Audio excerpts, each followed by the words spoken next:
Assalamualaikum warahmatullahi wabarakatuh.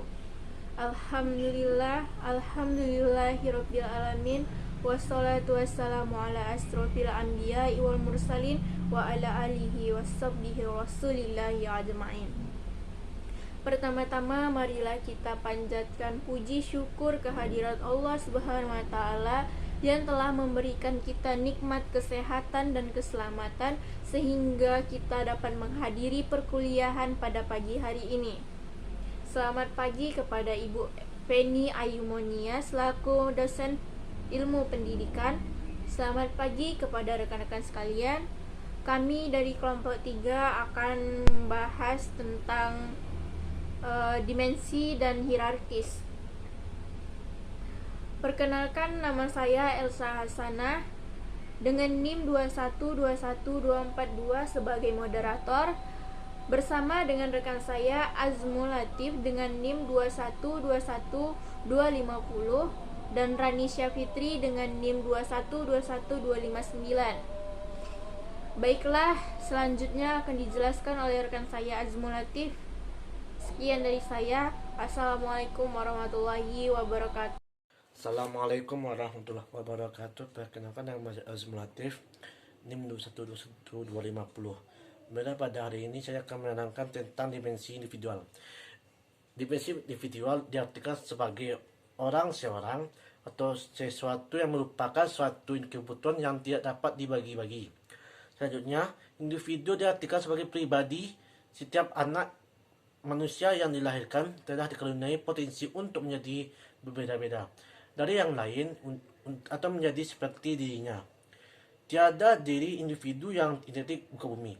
Demikian kata M.J. Legefield, seorang pakar pendidikan yang tersohor di negeri Belanda, yang mengatakan bahwa setiap orang memiliki individualitas.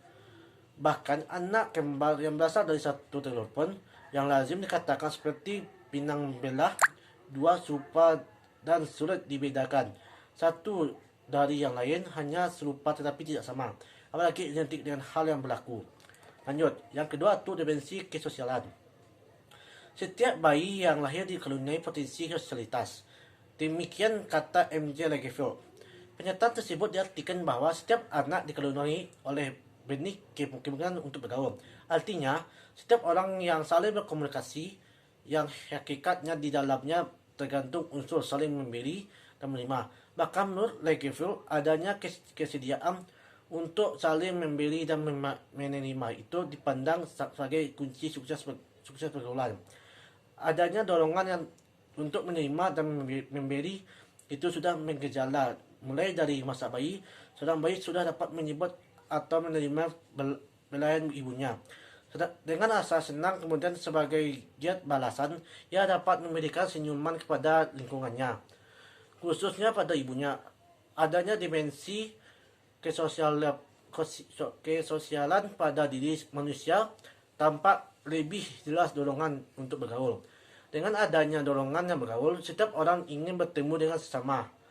Betapa kuatnya dorongan tersebut sehingga bila dipelajarkan merupakan hukuman yang dalam penjara berarti diputuskan dorongan bergaul tersebut sedang berkelak. Immanuel Kant, seorang filosofis tersohor bangsa Jerman, menyatakan manusia hanya menjadi manusia jika berada di sekitar manusia. Kiranya tidak ada seorang pun yang bisa hidup tanpa bantuan orang. Selanjutnya, itu dimensi psikomotorik. Ranah psikomotorik merupakan ranah yang berkaitan dengan keterampilan atau skill atau kemampuan bertindak setelah seorang menerima pengalaman belajar tertentu. Hasil belajar psikomotorik ini sebenarnya merupakan kelanjutan hasil belajar kognitif dan hasil belajar efektif. Ranah psikomotorik adalah hubungan dengan aktivitas fisik, misalnya lari, melompat, melukis, menari, menukul, dan sebagainya. Hal-hal belajar keterampilan psikomotorik dapat diukur melalui 1. Pengamatan langsung dan penilaian tingkah laku peserta didik selama proses pembelajaran praktik berlangsung. 2. Sesudah mengikuti pembelajaran itu dengan jalan memberikan tes kepada peserta didik untuk mengukur pengetahuan, keterampilan, dan sikap. 3. Beberapa waktu sesudah pembelajaran selesai dan kelak dalam lingkungan kerjanya. Baik, materi selanjutnya akan disampaikan oleh Saudari Rani Safitri. Assalamualaikum warahmatullahi wabarakatuh. Perkenalkan, nama saya Rani Syafitri dengan NIM 212159. Saya akan melanjutkan materi yang disampaikan oleh Azmul Latif, yaitu nomor 4 sampai 5. 4. Tujuan pendidikan nasional.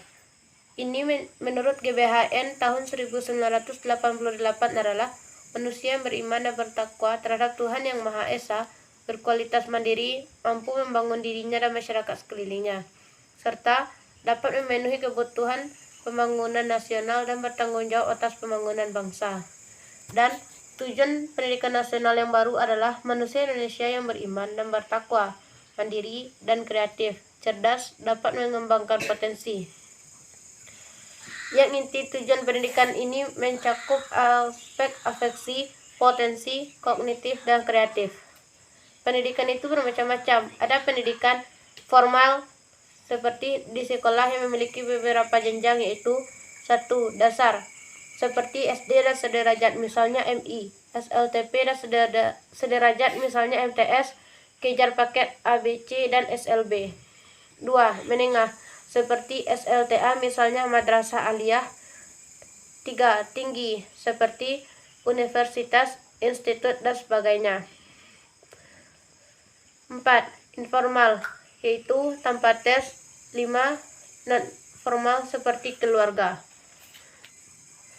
5. Tujuan institusional. Ini merupakan tujuan yang akan dicapai oleh lembaga-lembaga atau instansi-instansi pendidikan tertentu. Contoh pada SD, yaitu 1. Memberikan kesiapan dasar untuk dapat ke jenjang berikutnya. 2. Memberikan pengetahuan dasar. 3. Untuk mengenali lingkungan sosial seperti IPS dan alam seperti IPA. 5. Membangun kesehatan jasmani dan rohani. 6. Membangun kerajinan tangan dan kesenian. Sekian dari saya. Assalamualaikum warahmatullahi wabarakatuh. Assalamualaikum warahmatullahi wabarakatuh. Nama saya Elsa Hasana dengan NIM 2121242 akan melanjutkan presentasi mengenai kurikulum dan pembelajaran. Kurikulum merupakan seperangkat rencana dan pengaturan mengenai tujuan, isi, dan bahan pelajaran serta cara yang digunakan sebagai pedoman penyelenggaraan kegiatan pembelajaran untuk mencapai tujuan pendidikan tertentu. Pengembangan mengacu pada standar nasional pendidikan, dikembangkan dengan prinsip diverifikasi sesuai dengan satuan pendidikan, potensi daerah, dan peserta didik. Kurikulum juga merupakan seperangkat rencana dan pengaturan mengenai isi dan bahan pelajaran serta cara yang digunakan sebagai pedoman penyelenggaraan kegiatan pembelajaran untuk mencapai tujuan pendidikan. Undang-Undang Nomor 20 Tahun 2003. Pengembangan kurikulum memperhatikan yang pertama peningkatan iman dan takwa, yang kedua peningkatan akhlak mulia, yang ketiga peningkatan potensi kecerdasan dan minat peserta didik, yang keempat keragaman potensi daerah dan lingkungan, yang kelima tuntutan pembangunan daerah dan nasional, yang keenam tuntutan dunia kerja, yang ketujuh perkembangan ilmu pengetahuan, teknologi, dan seni, yang kedelapan agama, yang kesembilan dinamika perkembangan global, yang ke-10 persatuan nasional dan nilai-nilai kebangsaan. Guru dan siswa adalah komponen utama dalam sistem pendidikan untuk mencapai tujuan pendidikan. Guru merupakan tokoh kunci dalam pelaksanaan pengembangan pendidikan. Maka dari itu, guru berupaya menyampaikan materi pembelajaran kepada siswa untuk mencapai tujuan pendidikan. Yang selanjutnya, pembelajaran. Pembelajaran adalah proses interaksi peserta didik dengan pendidikan dan sumber belajar pada suatu lingkungan belajar. Pembelajaran merupakan bantuan yang diberikan pendidik agar dapat terjadi proses perolehan ilmu pengetahuan, penguasaan kemahiran dan tabiat, serta pembentukan sikap dan kepercayaan pada peserta didik. Dengan kata lain, pembelajaran adalah proses untuk membantu peserta didik agar dapat belajar dengan baik. Pembelajaran adalah strategi pembelajaran yang menekankan kepada siswa untuk proses mencari dan menentukan materi pelajaran, sedangkan guru sebagai fasilitator dan pembimbing belajar. Penggunaan metode pada dasarnya merupakan implementasi dari strategi pembelajaran yang telah ditetapkan sebelumnya.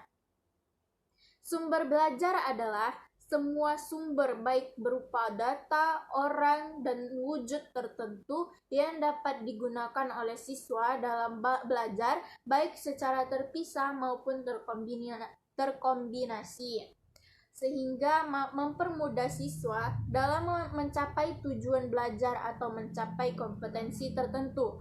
Proses pembelajaran merupakan kegiatan inti dari pelaksanaan kurikulum, karena di dalam proses pembelajaranlah kurikulum ditetapkan. Guru dan siswa merupakan komponen yang paling berperan dalam pembelajaran untuk tercapainya kesuksesan kurikulum. Sekian dari saya. Wabillahi taufiq wal hidayah. Wassalamualaikum warahmatullahi